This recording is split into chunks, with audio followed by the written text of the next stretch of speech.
called thoracic aortic disease. The aorta is the main artery. Leaving the heart, it ascends in the beginning part of the aorta. It arches over in the chest, giving branches to the brain and the arms, and it descends in the back to enter the abdomen. So when this artery develops disease, Lee Health cardiothoracic surgeon Dr. Randall Buss says it can cause serious health concerns. One is an aneurysm of the aorta. Normally, the thoracic aorta measures up to about 1.5 inches in diameter.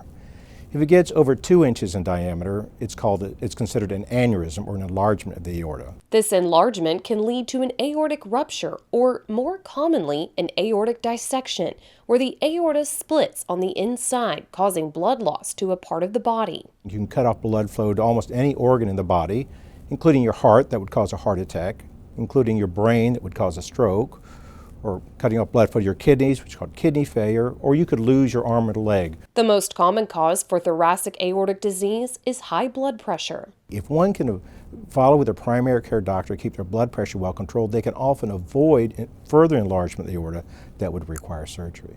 Making it important to have routine checkups with your doctor and monitor your cholesterol and blood pressure. For Lee Health, I'm Lindsay Morton.